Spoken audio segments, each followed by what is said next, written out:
12:29, a newsbeat with myself, Shafiq Morton, and in studio, a live guest. In this world of AI, it's always nice to have human beings in the studio. And in studio with me is Samih Hamdi. Who is he? Well, he used to chat to me quite a bit when I used to do the Drive Time show, but he's the managing director of International Interest, which advises various stakeholders, NGOs, bodies on geopolitical dynamics of Europe and the MENA region, the Middle East, North African region. He's a MA law graduate of the SOAS University, which used to be a colonial institution until Sami attended it. He also does commentary in Al Jazeera, Sky, TRT World as well. And don't forget, Saturday night, we will be doing this commercial 28th, Saturday night, or Saturday afternoon, 4 o'clock at the CTICC. Samih Hamdi will be giving a special session, an address, and analyzing world events and giving us some pearls and droplets of wisdom. If you want to see Samih Hamdi at the CTICC, you can go cricket.co.za. And don't forget, at the CTICC, there'll be vendors, stalls, food. Everything is going to be happening Saturday afternoon, 4 o'clock onwards. But Samih Hamdi, assalamu alaikum. Welcome to Newsbeat. Yeah. Thank you very much for having me. Hopefully you're not too affected by the weather. Cape Town isn't normally like this. No, it's interesting to see winter and summer. So this is quite a surreal experience for me. Yeah, wait for another 10 minutes and the weather will change again. Having a look at your experiences, what motivated you from day one to become what you are today? An analyst and somebody who helps other people to understand the world? I think that the short answer is that my father was very active in politics. My father was the head of the student movement in Tunisia, the head of the Islamist Tunisian student movement, sentenced at 20 years of age, imprisoned at 19, imprisoned at 20, had to flee Tunisia, went to Algeria, then Sudan, then ended up in London, and then became a prominent voice in trying to push back against dictatorial regimes in Tunisia and the like. And I grew up under that sort of umbrella and the like. Even if it was not something that perhaps I wanted to embrace, I wanted to be a footballer. I wanted to play football. I wanted to, right. And I was half decent at it. You know, I almost had the trials for Chelsea. I tried out for a couple of other teams as well. That didn't really work out. Our technician is a Liverpool supporter. May Allah forgive him and guide him. You can't guide whom you will. You can't guide whom you will. It is what it is. And then one day, my father, when I was 17, 18, he put a book in my hand called Road to Mecca by Muhammad Asad. Wow. And the book is about an Austrian Jew who travels across the Middle East, becomes Muslim, and ends up contributing to many of the seismic events that take place in the region, becomes an advisor in Saudi Arabia, goes and meets Omar Mukhtar in Libya, goes to India, meets Allama Iqbal, ends up helping to write the Pakistan's constitution. And I remember reading that book and saying, Allahumma, I want a life like this guy. Like I really, really want to have a life like this guy. So I went on, studied law, decided law wasn't perhaps the best route to do this. And then I fell into this job of political risk where you just analyze politics for people. And then from there ended up being an analyst and realizing that the ummah is not as weak as you think it is, because a lot of the clients that you'd sit with, the dynamics they would ask you about suggested that they weren't entirely in control, nor did they fully understand the situations, and that there was so much gray area in what was happening, which meant that this vision that or this idea that we had growing up where, you know, America rules the world or Zionists rule the world, you would sit with, you know, members from the State Department or whatever, and they would say, I'm allowed to say State Department, not allowed to say who in the State Department, according to NDA, where suddenly they would ask you questions about things that you thought, wait a minute, you're really worried about, you're worried about this? And there's something liberating about it. The only tragedy about this, and I'll finish on this particular point, is it took the companies or these clients to highlight the fact that they were uncertain to convince me truly that we had agency, even though Allah subhanahu wa ta'ala in the Quran had always said it in the Quran. Allah had always said in the Quran that He's capable of changing anything, that He can flip hearts, that He can give you power where it's lacking. That Allah says it over and over in the Quran. We memorize it. Like you memorize it as you're growing up. But it's almost like you don't believe it until it comes up in what I call Sahih non-Muslim. When they sit in front of you and they say to you, we're worried about, you know, the expansion of, I don't know, Turkish military bases. We're worried about unity between these Muslim nations. We're worried about protests taking place in London over Palestine. We're worried about growing movements in boycott. all of these things that Allah subhanahu wa ta'ala said either in the Quran, even in Hadith, take one step, I take 10, come to me walking, I go to you running. Allah subhanahu wa ta'ala said all of these things. But this role of an analyst was very liberating for me in opening my eyes to a world in which we're not controlled and dominated because the other side might be powerful. We're almost controlled and dominated because in our minds we think we are powerless when in reality we're not. I'm actually glad you've made that point, especially at this historical juncture where a lot of Muslims perceive themselves as being weak and they perceive the Ummah as being weak. But it just takes a little bit of travel, I'm sure you'll agree, to realize, but hang on a minute, you know, we 2 billion people, you know, we've got a network. It's not a question of ruling the world. It's a question of being part of the world, isn't it? And I think that, you know, Allah subhanahu wa ta'ala says in the Quran, فَسِيرُوا فِي الْأَرْضِ فَانْظُرْ كَيْفَ كَانَ عَاقِبَةُ الْمُكَذِّبِينَ. Travel, go and see what's out there, traverse the earth and see what was the result of oppressors before you. I was in Uzbekistan about 3 weeks ago. My wife once, when I was really in this, you know, struggling with the politics and the emotional baggage that comes with it, and I see, you know, the stress that my father goes through with it and everything, she once came up with an idea that let's take people to different parts of the Ummah and those stories you tell, let's show it to them. I was in Uzbekistan and I remember the guests, they stood next to a minaret in Bukhara. Genghis Khan had come, destroyed the mosque, but left the minaret. And it's funny, one of the guests turned around and says, subhanAllah, we're standing where Genghis Khan was. And I remember saying to them, but do you notice that Genghis Khan left and Islam stayed? Soviets came, Islam stayed. How many empires marched through here? They left, Islam stayed. So will the oppressors of today leave and Islam will stay as well. When you go to Bosnia, for example, where the French president, Francois Mitterrand, famously told Clinton in 92 that a Muslim majority state in the heart of Europe, of ethnic Europeans, is a, quote, unnatural phenomenon. So the disadvantage they have at the moment that's resulting in them being killed, slaughtered, and subject to genocide, Mitterrand said, we want to lock in this disadvantage, so we're going to keep the UN arms embargo. We were coming down Mount Pren. I took a group of New Yorkers last August. We were coming down Mount Pren, and one of the New Yorkers asked the Bosnian, this Bosnian played basketball as a professional career, and he's driving the tourists, and the New Yorker asks the Bosnian, I don't mean to be rude, brother, he says, but I just want to ask you a question. For 200 years, there's been persecution, repression, masajid shut down, imams imprisoned, you know, the awqaf shut down, and there's been a very proactive effort to erase Islam from this particular area that culminated in genocides in Srebrenica, Priyad, or these other places. And the international community was sort of almost, or they were willing to watch it happen. They didn't mind it was happening to you. And the Ummah was just making dua, the same way they do for Gaza. I don't mean to be rude, but why are you still Muslim? And Aldin looks out into the hills and tells the brother, do you see those hills over there? He says, yes. When I was a kid, those who came to kill us would scream in the nighttime, we're coming to kill you, we're coming to erase you. My brother, do you hear them today? Because, my brother, he says, even if the world abandons you like the international community, and even if all the Ummah does is make a dua but are unwilling to engage in the activity required post-dua, Allah never abandoned us. They left and we stayed. And if Allah never abandons you, then you're destined to win. If Allah never abandoned us, why would we abandon Allah subhanahu wa ta'ala? I think if you inherit those memories, you look at situations very differently. Palestine no longer becomes an issue where you say, oh, Palestine is going to be destroyed. Instead, it becomes one of, we've been here before. We got through it before. What did they do before me that I need to do now? And suddenly the debate takes on a very different flavor. It does indeed. And it's interesting you've mentioned Bosnia, because in Sarajevo, as you probably know, they destroyed 19 masajid.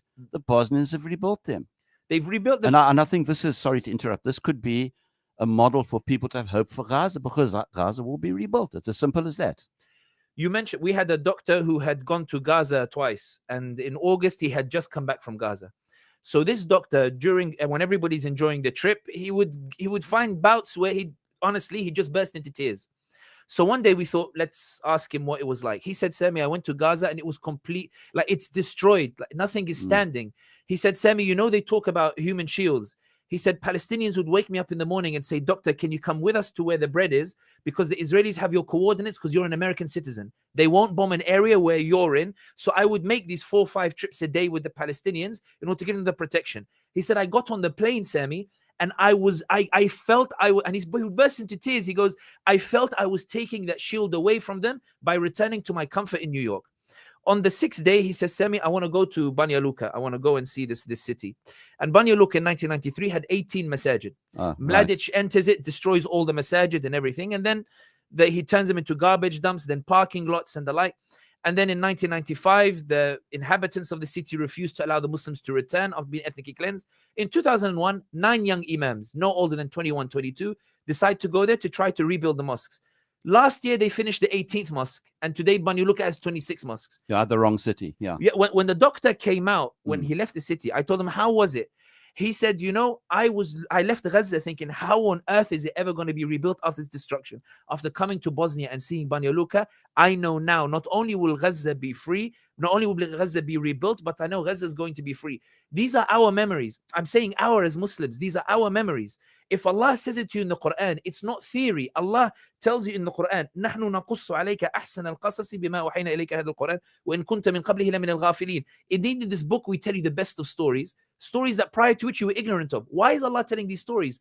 To show you whatever frustration you're feeling today, people felt it before. Read the story so that you know what stage of the story you're at and you know what's going to come next. No, absolutely. And of course, I mean, Islam is about rebuilding in any case. And also, I think you would agree that we go forward, we don't go backwards. And by going forward, we keep our faith, we keep momentum, and we overpower obstacles because we're here to be tested. And here to be tested for the promise of a reward. And the promise of the reward is Al-Jannah. And I think sometimes we Muslims, sometimes we underappreciate what kind of reward that is. And we sometimes underappreciate how that inspired our forefathers who gave us the luxury to be able to discuss these issues in the environment that we're in today. One of the things, the most powerful things that I find about Algeria's history in particular is that there is a book by Alistair Thorne, a former, he's like a colonizing sympathizer. And he identifies 2 turning points in the liberation of Algeria. He says the first is the establishment of the Council of Islamic Scholars, a bunch of schools that revived or restored or reinforced the identity, not revived, reinforced. And the second is the massacre of 1945 of 50,000 Algerians in a week that shocked society mobilization. But the thing that shocked the French the most was when Algeria was liberated, the Algerians, when they chanted on the streets, they didn't say, oh, Algeria is free. They said, oh, Muhammad, Mabruk Alik, Al Jazair Rajat Lik. Oh, Prophet Muhammad, congratulations. We've returned Algeria to you. Like that's the kind of thing it inspires. There's a reason why Muslims keep going, why they have such a rich history in South Africa, why they have a rich history elsewhere. It's because the Muslim, regardless of ethnicity, regardless of their blood, we talk about Jerusalem being liberated. It was an Armenian general who went and tried to help to lift the siege in Accra when Salah ad-Din was struggling. My point is that when you look at Muslims being people who are not daunted by the obstacles, and once you understand that life is more about struggle than it is about comfort, and when you read the seerah of the Prophet Muhammad ﷺ, and you see that from the moment he gets the wahi, the revelation, his is a life of struggle until his final breath. He enters Mecca, he finally goes home and dies 1 year later. And that admits him into Jannah. But the point that I'm saying is that if our beloved Prophet Muhammad ﷺ preferred the road of struggle for what it meant in the eyes of Allah, why are we pursuing the opposite? Exactly. And if you just tuned, our special guest, Samih Hamdi, a well-known international analyst, and I'm sort of estimating him by saying that. But of course, if you want to hear more, Cape Town International Convention Centre, 28th, which is Saturday, 1600 hours. You can go to quicket.co.za. And of course, at the CTICC, there'll be lots of things to enjoy in the precincts there as well, just especially for you. Sami, to get back to our discussion, geopolitics at the moment has been interesting, quote unquote. The sort of the trajectory I want to take going forward is that, do you think that the voice of the average Iranian in the streets of Tehran, the Palestinian voice, the voices of the normal people, not the politicians, has been heard? Has it been heard, or has it been drowned out by events? I think that a lot of the dynamics that we're seeing unfold are being governed today by the ordinary populations, without ordinary populations realizing that they're the ones who are pushing these particular dynamics. When the Israelis hit the Iranians, there's a reason why they hit the Iranians. The Israelis were concerned that given that American public opinion is shifting as a result of the loud voices that are emerging in South Africa, in London, in Berlin, in Paris, and now amongst ordinary Americans as a result of TikTok, social media, and the like, the Israelis wanted to shift the narrative from one of genocide in Gaza to a war with an enemy that everybody hates, between quotation marks. And they thought that if we hit the Iranians and they hit us, the Americans will come running in. What the Israelis didn't count on was the extent to which the dawah has shifted public opinion. And by dawah, I don't mean spiritual dawah. I mean the political dawah, which is what dawah encompasses in and of itself. What the Israelis underestimated was that whereas Biden was very willing to give everything for the Zionists as a result of an ideological mobilization, Trump only cares about headlines. So immediately when US is being called to go and support the Israelis, Trump found his base, Tucker Carlson, crying out and saying, we don't want to get involved in this. He found Matt Walsh saying, we don't want to get involved in this. Candace Owens, we don't want to get involved in this. Steve Bannon, we don't want to get involved with this. You found ordinary Americans on Twitter, I don't want to die for Israel. You had AI videos saying like, son, you need to go to die for Israel, otherwise you're an anti-Semitic or anti-Semite. They suddenly found that Trump on the first day didn't intervene. Second day, hesitating. Third day, hesitating. Fourth day, Tel Aviv is being hit and the Israelis are saying, Trump, where are you? And he's watching Fox News and watching all of his supporters saying, I don't know. Marjorie Taylor Greene, the MAGA congresswoman, coming out saying, Mr. President, we shouldn't get involved, or the like. And as a result of this, I think what happened was Trump needed an off-ramp that made him look good, but tried to do a solution that appeases everybody. Trump ended up saying that, okay, Iranians, I need to look good. Give me 3 sites that I can bomb. The Iranians said, okay, we're going to remove our nuclear stuff from these 3 sites. Go and hit those 3 sites. 2 B-2 bombers hit. In fact, it was almost like throwing explosive handbags at each other. Essentially. So they hit those 3 sites, the Americans, and Trump said, this is heroic victory. Now Israelis, go and tell your people that we achieved it. Iran said, Mr. Trump, now that we gave you this favor, can we need to be seen to be hit? He said, sure. The El Udeid base in Qatar. Qataris, you're okay? We're okay. They launched the missiles, nothing was hit. The Iranians were able to say, we forced the Americans to back down. Trump said, we're able to hit those nuclear sites and bring their nuclear facilities back. The Israelis are now finding, Trump, why are you talking to the Iranians for? Why are you guys negotiating ceasefire? Why is this all going over my head? I don't want peace. There are another 5 nuclear sites. And that's why Trump made that, you know, when he said they don't know what the hell they're doing. I put a nicer version of it. Yes. Trump is saying, I want this ceasefire. The Israelis are saying, we don't get it. We used to dictate policy. Why are you? And I think that's because of public opinion. It's because Americans are no longer listening to that Zionist propaganda. And the final example I'll give here in this. We woke up this morning to news that Zohran Mamdani beat Andrew Cuomo to the primary of the New York mayoral race. He actually comes from Cape Town. Mashallah. He came from Cape Town. But think about it for a second. AIPAC and Zionist supporters gave $25 million to Andrew Cuomo. They launched a heavy-handed media campaign. They made the whole issue over the Israelis, and Mamdani wiped the floor with Cuomo. What does it mean? It means Zionism is now a political liability because the dawah of ordinary people exposed what people were saying. And I finish with the tradition from Sahih non-Muslim, as I call it, the chapter politicians and Donald Trump. Donald Trump said to the Israelis that my base are seeing too many of the photos and videos on their phones. This guy Destiny, who's a YouTuber, Zionist YouTuber, went to Israel and he's being recorded telling IDF soldiers, please stop recording yourself when you guys are going into Gaza. Americans don't like it. You're ruining American support for you guys by filming it. And my question to everybody listening is this. Why did it take Gaza to show us we could have an impact with our voices when Allah said in the Quran, وَمَنْ أَحْسَنُ قَوْلًا مِمَّنْ دَعَا إِلَى اللَّهِ وَعَمِلَ صَالِحًا وَقَالَ إِنَّنِي مِنَ الْمُسْلِمِينَ? Is there any better speech than one who calls to Allah, does good deeds, and says, I am from the Muslimin? And Allah finished the ayah or the ayah that follows it.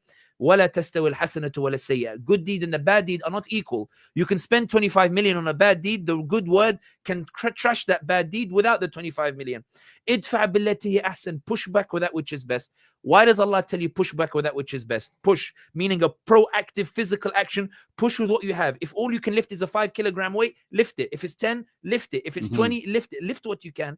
Because Allah said, فَإِذَا الَّذِي بَيْنَكَ وَبَيْنَهُ عَدَاوَةٌ كَأَنَّ وَلِيٌّ حَمِيمٌ. For the one who is your enemy today, tomorrow can become your warmest ally. Khalid ibn Walid can go from defeating the Muslims in Uhud to being the sword of Allah. I'm not comparing Tucker to Khalid ibn Walid. I'm saying, look how the Zionists ended up becoming one of the loudest advocates against supporting the Israelis. But Allah finishes the ayah with 2 conditions. The first is وَمَا يُلَقَّاهَا, none achieve it, إِلَّا الَّذِينَ صَبَرُوا, except those who are patient. They keep going, they're consistent. It's not a one-off protest, it's consistent, boycott, all these things. وَمَا يُلَقَّاهَا إِلَّا ذُو حَظٍّ عَظِيمٍ, and none achieve it except with the will of Allah subhanahu wa ta'ala, meaning Allah is the one who brings it about on his own. But after we show the consistency of action and consistency of da'wah. MashaAllah. Unfortunately, Samih Hamdi, we have to leave it there. We're going to have to go to the marketplace and all sorts of other things. We have to pay our bills, the realities of life. But shukran for joining us. And of course, don't forget CTICC, Cape Town International Convention Center, Saturday, 4 o'clock on the dot. Samih Hamdi will be on stage giving us far more than just a few little tidbits he gave us on Newsbeat today. You can book at quicket.co.za. And at the venue, there will be vendors, so you can get a cup of coffee, a cook sister, anything that your heart desires, and you can enter into the auditorium, and Samih Hamdi and company will laat vai, as they say in Afrikaans. They'll give us a real good rundown and lots of things to think about in terms of current geopolitics. Samih Hamdi, it's been an honor to chat to you. Thank you for having me. Thank you for coming into studio. Thank you very much for having me. Appreciate it. And on that note, it's time to meet and to greet for today's show. Produced by Daniel Matthews, prowling outside like a football manager. If I say Chelsea, he's not going to smile because he's Man United. Oh boy, that's a wrong one. Yeah, and on news, we had a racial Aisha Bibi Muhammad in flip-flops, and behind the desk, Muhammad Laith. From myself, Shafiq Morton, enjoy it. See you Saturday. Assalamu alaikum.